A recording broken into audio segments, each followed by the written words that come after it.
Do you hate Abdul Kalam? जरा दिमाग पर जोर डालिए, थोड़ा ट्राई तो कीजिए।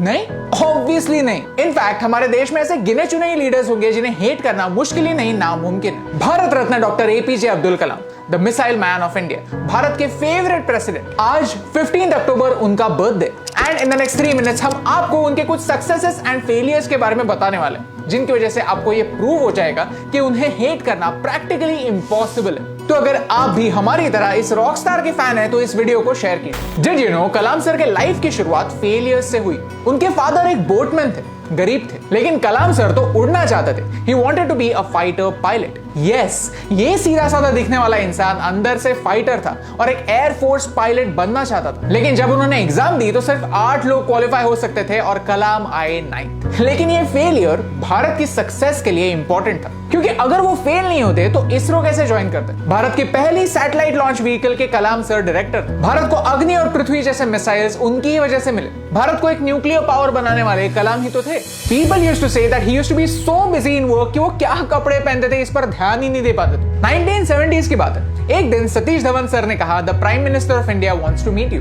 तब इंदिरा गांधी प्राइम मिनिस्टर थी। Kalam sir said, prime minister से मिलने ऐसे ही कैसे आऊं? I mean look at me, I am not even dressed. Dhawan sir ने जवाब दिया, तुम्हारी सक्सेस तुम्हारे कपड़े। एंड दैट्स ट्रू, क्योंकि उनका काम ही कुछ ऐसा है कि उन्हें किसी भी अवतार में हेट करना इम्पॉसिबल है। कलाम सर 2002 में भारत के 11th प्रेसिडेंट बने, और वो भी कैसे? कांग्रेस और बीजेपी दोनों पार्टीज के सपोर्ट से। क्या ऐसे अलाउड है? मुझे पता नहीं था।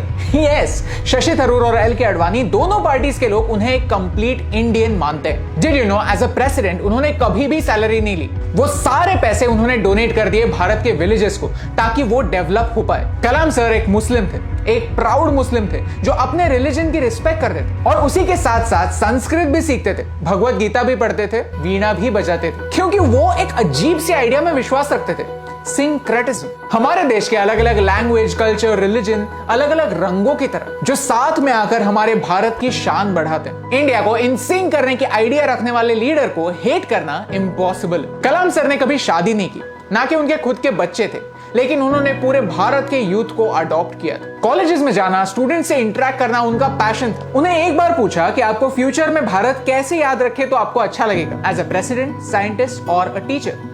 तो उन्होंने कहा, पहले टीचर और बाकी सब बाद में, क्योंकि वो मानते थे कि इस देश को सिर्फ 3 लोग बदल सकते हैं, एक माँ, एक पिता और एक टीचर। एक माँ संस्कार कर सकती है, एक पिता डिसिप्लिन कर सकते हैं और एक टीचर सही रास्ता दिखा सकते हैं। देश को बदलने का एक सिंपल फॉर्मूला देने वाले इस गाइड को हेट करना impossible. We are saying that it's impossible to hate him, लेकिन एक्चुअली ये सच नहीं है, क्योंकि 1989 में अग्नि 1 का लॉन्च जब फेल हुआ तब उनके भी कार्टून्स पेपर में पब्लिश हुए थे। उनके भी कैपेबिलिटीज पर लोगों को डाउट आने लगा था, उन्हें भी जमकर क्रिटिसाइज किया गया था। लेकिन वो टाइम बदल गया, क्योंकि अगले ही महीने अग्नि सक्सेसफुल लॉन्च हो गया। अग्नि की ये सक्सेस कलाम सर ने 1 लाख पेड़ लगाकर सेलिब्रेट की। आज ये अग्नि मिसाइल्स भारत की बॉर्डर्स को प्रोटेक्ट करते हैं। Kalam sir, a hero, an icon, a legend, passed away in 2015. He was giving a speech to college students in Shillong. He was 83.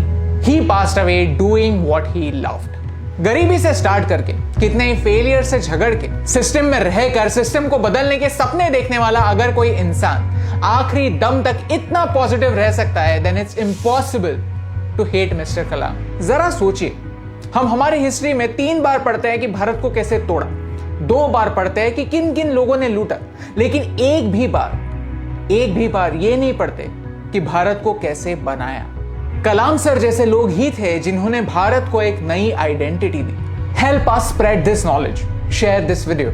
आज उनके बर्थडे पर 1 मिनट के लिए पॉज करते हैं और सोचते हैं कि क्या हम उनके इनिशियल फेलियर्स और इवेंचुअल सक्सेस से कुछ सीख सकते हैं? क्या हम उनके रिलीजियस व्यूज से सिंक्रोनाइज हो सकते हैं? अगर वो अपने काम से नाम कमा सकते हैं, पेटी पॉलिटिक्स से ऊपर रह सकते हैं, तो क्या हम भी ऊपर उठने की कोशिश कर सकते हैं? आज कलाम सर इस दुनिया में नहीं है, लेकिन अगर हम उनसे कुछ सीख पाए, then it's possible to keep him alive.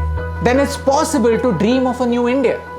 And maybe, just maybe, it's possible to prove it that yes, we love Kalam.